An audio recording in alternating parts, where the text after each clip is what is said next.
But then I want to turn to another, even more interesting and sinister development. As part of the effort of getting the supervisor of election, the same person who refused to give us the list and did all the other issues I mentioned, to get her to release the documents from the election into the hands of the registrar of the High Court. We went before the court, and the ruling of the learned judge has been in the public domain for quite some time. I want to spend a few minutes on that ruling, but I want to preface it by making it abundantly clear. One, I am not by any stretch of the imagination trained in the law.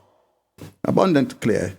I have to make the obvious very clear. True. Two, I understand that there is a clearly defined process for selecting people who serve as judges. That you need to be trained, called to the bar, having served in different capacities, and that there's the body, Judicial and Legal Service Commission, which will screen and interview and select judges. So I want to make it abundantly clear that I believe that the learned judge is eminently qualified to fill such a role as a judge. I verily believe that. But I want to turn my attention to a portion of the judgment, the portion of the judgment that the judge gave in relation to the application of the New Democratic Party for us to have the supervisor of election hand over the documents. And I want to read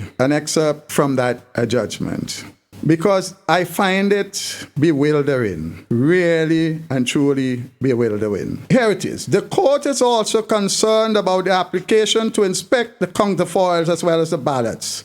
If this is allowed, it will be possible for the applicant to identify individual voters and see how they voted. And I want to spend a few minutes on that quotation.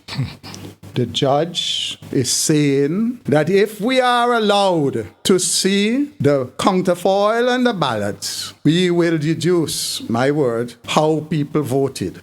Now let us carefully examine this statement, and let us ask ourselves, how did the judge come to that conclusion?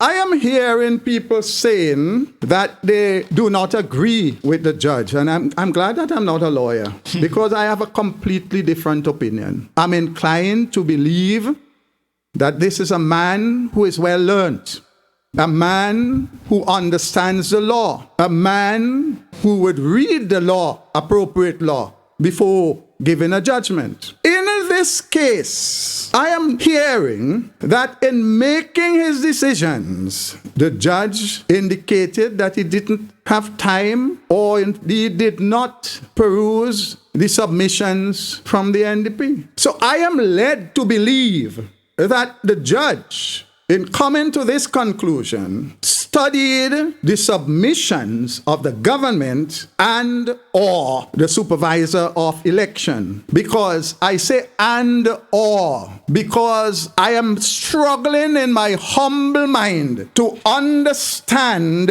if the supervisor of election and the government are one and the same thing, or the supervisor of election is supposed to represent NDP, ULP, or any party as an independent office. I don't know. I'm asking, because I see a lot of cloudiness there about who representing the supervisor of election, who representing the government, and the relationship between the two is a most mind-boggling matter for me. Because I am told, and I understand the Constitution to say that the supervisor of election is an independent office. Not a part of the government machinery. Independent. But I come back to that. So I am led to believe that the learned judge made his statement based on what he received from the supervisor of election and or the government, the ULP. And the learned judge determined from that if we in the NDP are allowed to see the counterfoil and the ballot box, we would know how people voted. My dear listeners, are you following me? My layman's interpretation of that is as follows. The judge must be convinced that anyone who can see the counterfoil and the ballot paper must be able to determine how people voted. How would he come to that? Based on the submission of either the supervisor election and or the government. That's why I say I don't know why people challenging the judge. The judge couldn't make a statement like that unless he had the evidence to support it. In other words, I am submitting, in my opinion, that the judge is saying, based on the evidence presented to him, if one were to look at the counterfoil and the ballot paper, we would know exactly how people voted in this country. My God, help us. What a statement. But I want you to think about this. Who has access to the counterfoil and the ballot paper all the time? The supervisor of election and our officers. Do we remember that they spent Sunday going over what they never told us? Sunday after the election. You got it? Remember they went and spent. I want us to follow this thing very carefully, you know. I am not challenging what the judge said. I am taking exactly what the judge said, and I'm trying to understand how he came to that conclusion. I tell you, I remember here, I hear in the report that he did not have time to peruse what NDP submitted, so that he could only have seen what the supervisor of election and or the ULP submitted. And based on that, the learned judge tells us that if you are allowed to see the counterfoil and the ballot, you will know how people vote. Are you hearing me? I ain't say so, you know, the judge says so. No. I want you to remember a statement in Parliament that ex-Syrians voted ULP and why Syrians voted NDP. Factual numbers given by one Senator Francis in Parliament. Are you reading me? The question is our electoral process free and fair? Or is it subjugated? Or is it even secret at all? That's the very point. That's what I'm getting at. I want you to look at how people have been victimized and told categorically how they voted in the last election and previous election by this wicked government, or what passes for government today. I want you to pay attention to these things, how systematically they've been traumatizing people, pressuring them. You don't even have to come out and say you vote NDP. They tell you who you vote for, and they victimize you. In my opinion, the judge is telling us today, the learned judge is declaring today, that our electoral process is not secret, that anybody who could see the counterfoil and the ballot would know how you vote. That's what the judge said, not my words. And when you look at how things are being done and what has been said over the years up to today by this illegal and illegitimate regime, you would understand why I say I listen to the judge. And I believe him. I believe, based on what the judge saw, he came to that strong conclusion that our election process is not free nor fair and that it is not secret. That is what the judge says. And I want people to get it.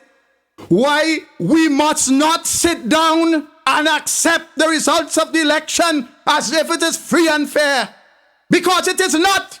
And I have the judge's word. I have the word of the learned judge to show that it was not free, it was not fair, and certainly was not secret. Because the law is clear that a ballot must be secret. The judge, in my opinion, based on what is presented by the supervisor of election, the evidence that they submitted to him, and all the government, he concluded, the judge said that if you looked at the counterfoil and the ballot paper, you will know how people vote. But there's another implication for that.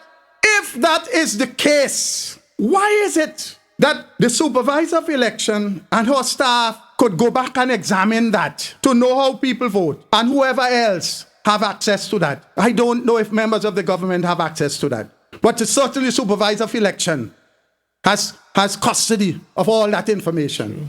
In other words, what the judge says to me, look, it's okay for the supervisor of election and her staff to go back and see how people voted.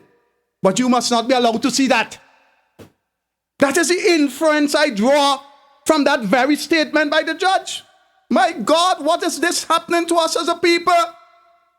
The judge says, if you do that, if you look at the counterfoil and the ballot, you would know how people vote. But the fact is, the supervisor of election and her staff have total custody of all that information, and they don't want nobody to see it. They went to the end of the earth to stop us from seeing it.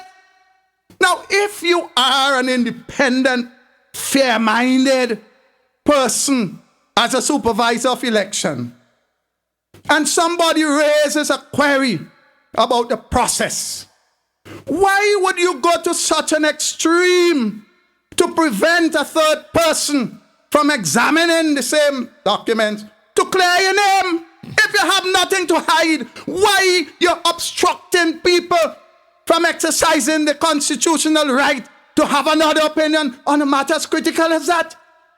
Miss Supervisor of Election, I ask you, why? Whose interest are you serving when you, in your office, as I understand the law to apply, went to the length to prevent the people of this country from having another look at the documents which could shed light on tremendous level of corruption? You, who should be acting in the interest of the people, NDP playing people, other party people playing people, only ULP people are people. Why would you want to hinder such a natural process? Here is an opportunity for you to allow your name to be removed from the mud. But you say, no, I can't allow that. Taking our tax money to prevent us from getting justice in this land.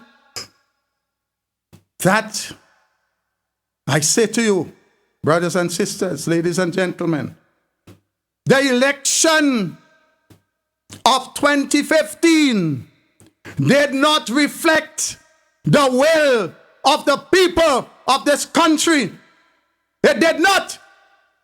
There were too many instances, far too many instances, where justice was not served. Too many instances. I call on the people of this country to join. I call the trade unions. I call the Christian Council. I call you, members of the bar. Yes, you, Mr. Campbell, QC. I know of your eminent qualification and experience. I want you to listen to what I have said here today. Tell me if I am wrong.